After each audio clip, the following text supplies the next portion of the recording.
वज़ीर आला के चंद्रशेखर राव साहब आप सबसे मुखातिब फरमाएंगे।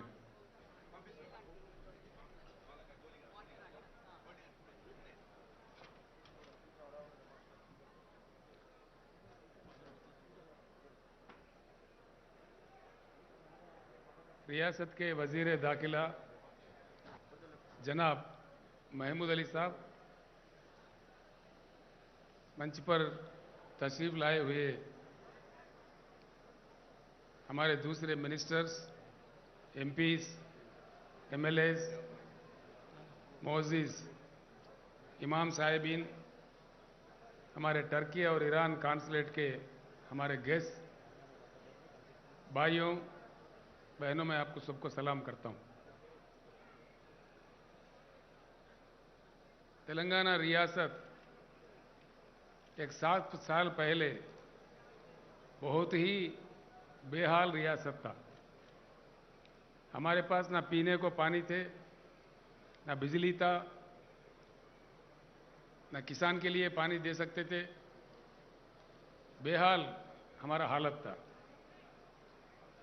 अल्लाह का फजल है, आप तमाम लोगों का ताउन है, आप तमाम लोगों का तायीद भी मिला है भरपूर तरीके से। और 8 साल के अंदर 7.5 साल में आज सारा ही हिंदुस्तान अंधेरे में है। तेलंगाना एक जगमगाता रियासत चमक रहा है आज पूरे हिंदुस्तान में।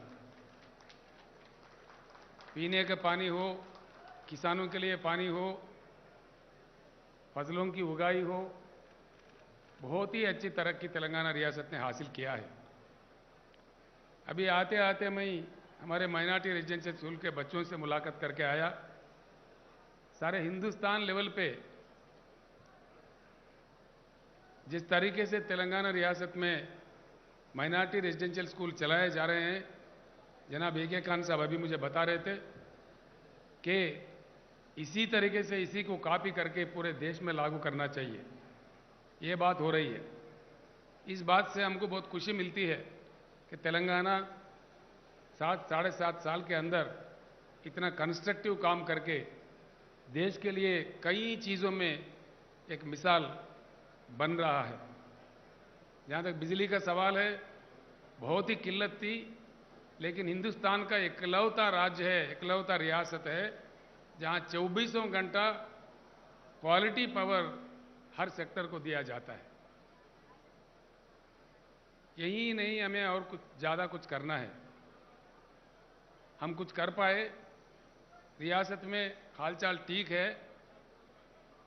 मैं एक बात आपके सामने ज़रूर रखना चाहूँगा कि मरकज़ में ज़रा गड़बड़ है, वहाँ कुछ बीमारी फैली हुई है, उसको ठीक करना है। हम भी हिंदुस्तान के हिस्सा है। देश ठीक है, मुल्क ठीक है तो हम भी ठीक है। हमारा पर कैपिटा इनकम था तेलंगाना का 1,24,000 रुपये 2014 में। आज हमारा पर कैपिटा इनकम है 2,78,000 रुपीज़। हमारे में आधा परफॉर्मेंस, आधा का काम भी मरकजी सरकार नहीं कर पाया। हमारा जीएसडीपी 11.5 लाख करोड़ है, 11.5 लाख करोड़ है। अगर हिंदुस्तान के लेवल के जो मरकजी सरकार होता है वो हमारा बराबर का भी काम करता तो ये 11.5 लाख नहीं, 14.5 लाख होना चाहिए था। यानी कि मरकज कमज़ोर है तो हम भी कमज़ोर हो जाएंगे, मरकज़ में गड़बड़ है तो हमारा भी गड़बड़ हो जाएगा।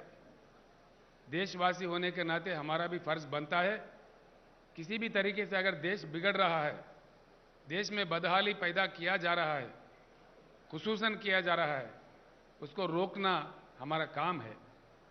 देश को किसी भी हालत में खराब नहीं होने देना है। मुझे पूरा आशा है, भगवान अल्लाह ताला सबसे ज़्यादा होता है, वो हर चीज़ का गवाह होते हैं। कुछ ताकतें कुछ कर बिगाड़ने के, कुछ गड़बड़ करने के काम करते हैं, इंशाअल्लाह वो कभी कामयाब नहीं होंगे। तोड़ फोड़ना बहुत आसान है, लेकिन किसी चीज़ को तामीर करना बड़ी मुश्किल है। आज बेंगलुरु जैसे सिलिकॉन वैली ऑफ अमेरिका जो कहलाता है, वहां किस प्रकार का जहर फैलाया जा रहा है हम देख रहे हैं। ये हर जगह हो रहा है पूरे हिंदुस्तान में। ये अच्छी बात नहीं है। हम लोग साफ कह रहे, पूरी जनता से जनता भी समझने लगे, जो लोग हैं दानिशमंद लोग हैं वो सारे समझने लगे, आगे चल के खुलेआम निकलने वाले हैं। इस प्रकार से देश को फिर से हमको संभालना पड़ेगा। देश का भलाई के लिए सबको कमर कसीटना होगा। इंशाअल्लाह हम भी आप तमाम लोगों के दुआओं से जिस किस्म से हमने तेलंगाना रियासत हासिल किया और इसको इस तरक्की के मंजिल पे पहुंचाया, उसी तरीके से हिंदुस्तान के तरफ भी नज़र करेंगे। इसमें कोई शक की जरूरत नहीं है। इंशाअल्लाह हमारे को अच्छी मुकाम मिलेगी, अच्छी जगह मिलेगी, कुछ हम भी इस देश के लिए काम आ सके। मैं एक ही बात कहना चाहूँगा, फिर से ईद से पहले तो मैं आपसे फिर मिल नहीं पाऊंगा। इस मुकद्दस मुबारक महीने का और रमजान ईद का मैं आप तमाम लोगों को दिली मुबारक बात पेश करता हूं। तेलंगाना ही नहीं बल्कि सारे हिंदुस्तान के मुसलमान भाइयों को मैं रमजान का मुबारकबाद पेश करता हूं। मैं मेरे बात खत्म करने से एक ही बात कहना चाहूँगा, बुरी ताकतें हमेशा धरती पे देखने को मिला। बुरी ताकतों का कुछ तमाशा दिखता है कुछ दिन के लिए, लेकिन आगे चल के जो तामीर भरी ताकतें होते हैं, तामीर के चाहने वाले होते हैं, वही लोग कामयाब होते हैं और इंसानियत कभी ख़त्म नहीं होता। इंसानियत आगे चल के भी एक दूसरे को मदद करते हुए प्यारा अच्छा एक ज़िंदगी हमको हासिल होगा। मैं इतना ही कहना चाहूँगा कि फानूस बनकर जिसकी हिफाजत हवा करे, वो शमा क्या बुझे जिससे रोशन खुदा करे। खुदा हाफिज़।